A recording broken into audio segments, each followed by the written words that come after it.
Saudações matemáticas, hoje a gente vai falar um pouco sobre, de novo, função contínua. Aqui é um caso 2 com um enunciado um pouquinho diferente. Eu tenho uma função onde ela está restrita desse formato. Ela recebe essas expressões conforme essas condicionantes.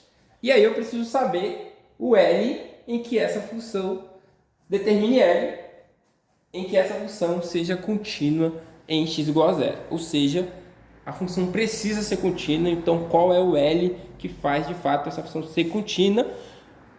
Acho que eu poderia ter colocado aí no enunciado um caso exista, tá? Porque às vezes esse L pode não existir, simplesmente não existe um L que a função seja contínua no zero, tá? Antes de começar aqui de fato a resolução, queria fazer um pequeno mexer muito rápido. Se você precisa aí de resolução de listas de matemática de forma geral, tanto cálculo qualquer área, você pode aí na descrição ver o WhatsApp do Resolução de Lista, nosso parceiro, e você vai ter ali um orçamento sem compromisso ou aulas particulares também. E o segundo mexer é que nosso parceiro é o Game English Brasil, onde você vai poder ali fazer aulas de inglês de forma totalmente online, focado em dinamismo e jogos lúdicos.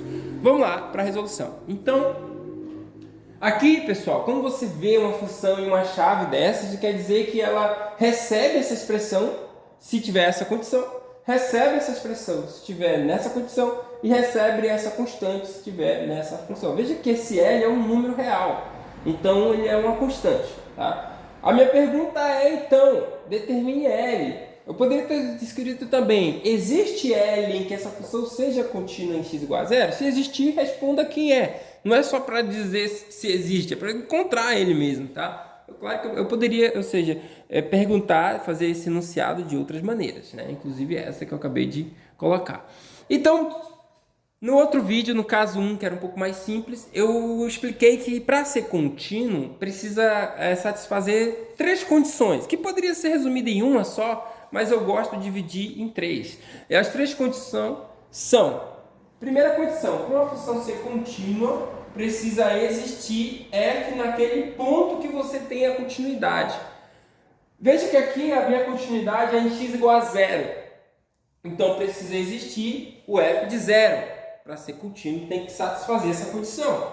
Para ser contínuo também tem que satisfazer a segunda condição, que é existir o limite da função quando x tende àquele ponto que eu estou falando da continuidade. No caso aqui é zero. Então precisa existir o limite da f de x quando x se aproxima de zero. E a terceira condição e última, que é esse limite precisa ser igual. O limite da função quando x tende a zero precisa ser igual ao f de zero. Ou seja, esse precisa existir e eles precisam ser também iguais. Tá? Resumindo, para ser contínuo, precisa acontecer essas três condições. Isso é no formato algébrico, no formato de conta, né? Tem outros vídeos no canal que eu falo num contexto mais gráfico. Para ser contínuo, olhando só o gráfico. Quer dizer mais ou menos a mesma coisa, mas lá graficamente você pode determinar de umas maneiras um pouco mais distintas do que algebricamente aqui. Então percebe que aqui eu não estou perguntando se a função é contínua, pessoal. Se eu estivesse perguntando se a função seria contínua, eu teria que verificar cada uma dessas, se de fato são verdadeiras. Aqui eu estou afirmando que ela é contínua em zero, melhor dizendo, ou seja, dizendo que essas condições precisam ser verdadeiras, mas qual é o L que satisfaz isso? Qual o L que de fato faz com que essas três coisas sejam satisfeitas? Ou será que de fato existe essa condicionante mesmo de eu conseguir um L que faça essa função ser contínua? Pode ser que a conclusão também seja negativa, dizer não existe um L que faz essa função ser contínua em zero, tá? Então vamos lá para o primeiro passo. Então, vamos lá. Então, se ela é contínua, tem que valer essas coisas. Ou seja, essas três coisas têm que ser ok. Tem que ser verdadeiras. Então, é isso que a gente vai usar. Tá? Primeira coisa, o f de zero. Quem é f de zero? Veja que o f de zero, a própria função diz f de x. Se entra x menor que zero, se o x for negativo, vale essa expressão. Se o x for positivo, vale essa expressão. Se o x for igual a zero, ou seja, se aqui entra na função zero, vai valer L. Então, a primeira condicionante, que é de fato verdadeira, a gente já sabe que teria que ser, é que o f de 0 existe e vale L. Que essa é a definição da função, né? Como ela está definida.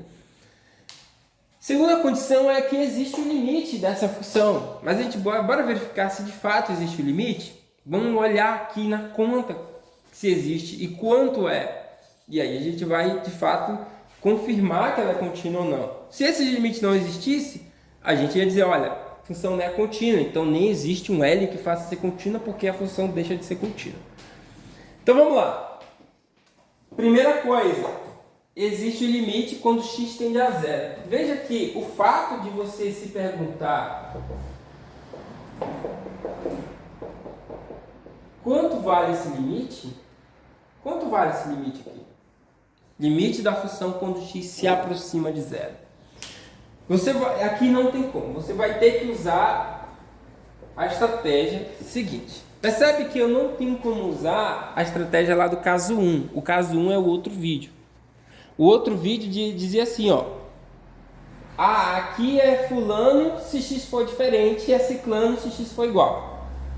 Lá era diferente, agora tem desigualdades. Isso faz com que mude a estratégia. Porque eu não posso jogar essa expressão aqui, porque eu não sei se esse x é menor ou maior que zero. Porque qual a expressão que eu vou usar vai depender do sinal do x. Ó. Vai depender se ele é maior ou menor que zero. Então o que eu vou fazer? Eu vou separar nos limites laterais. Quem lembra dos limites laterais? Os limites laterais são aqueles limites justamente quando eu faço, vamos supor aqui, o zero está bem aqui. Eu quero me aproximar do zero, x se aproximar de zero. Se eu me aproximar da direita dele, eu estou fazendo o chamado limite lateral à direita. Se eu me aproximar à esquerda dele, eu estou fazendo o limite lateral à esquerda. E a gente tem uma simbologia. Quando é à direita tem o mais e quando é à esquerda tem menos.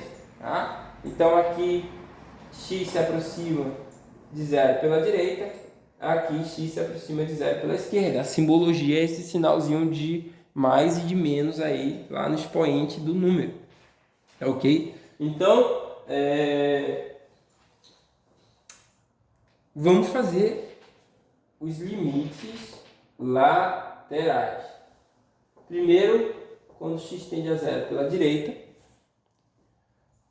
Depois, quando tende a zero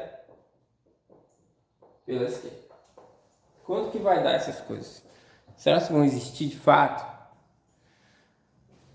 Pela direita, isso está significando que o x está cada vez mais próximo de zero pela direita do zero.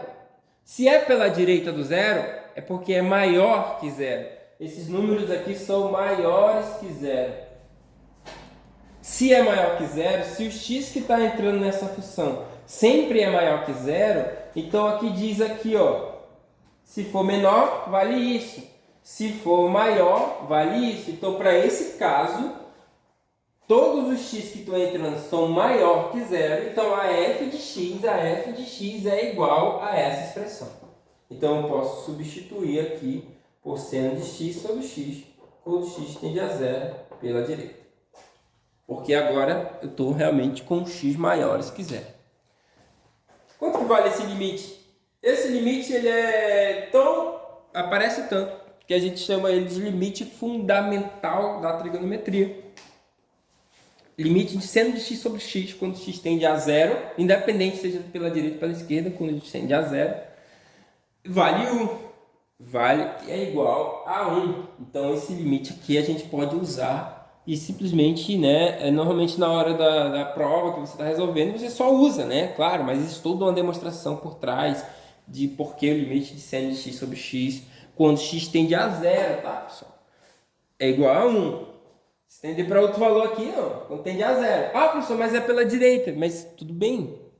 O limite fundamental diz quando tende a zero, independente dos lados.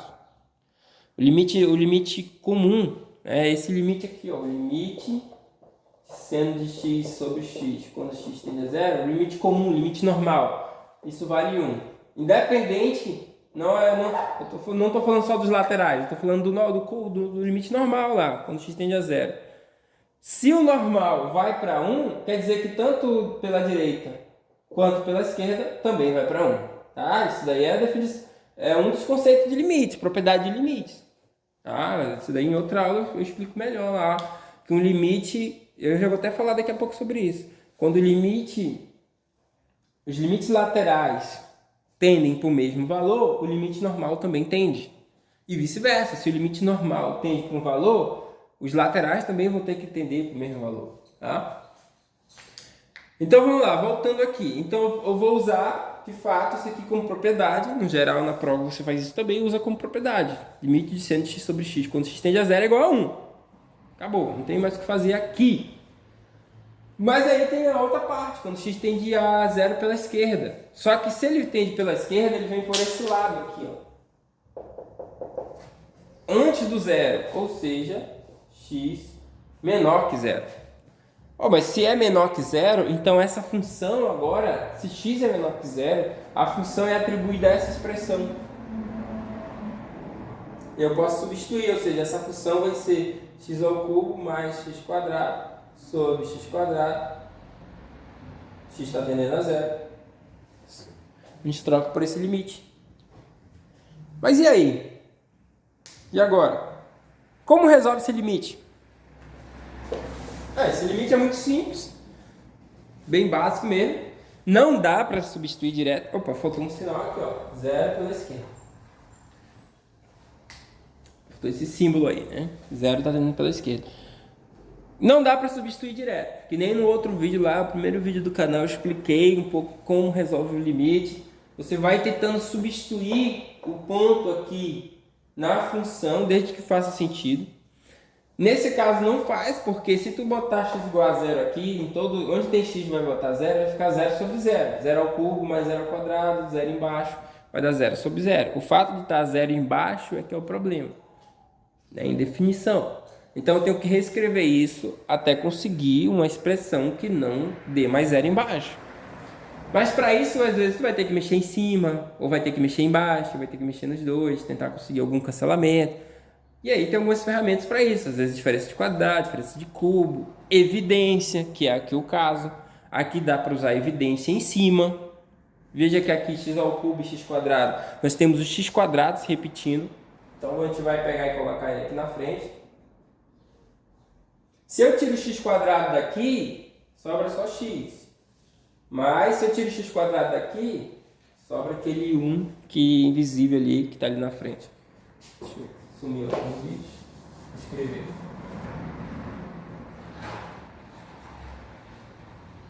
Então fica aqui, x quadrado em evidência. Tirou x quadrado, sobra x. Tirou x quadrado, sobra 1.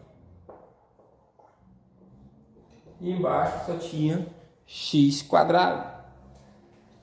E repete, não tem o que fazer. Como tem o mesmo x quadrado aqui, ó, cancela.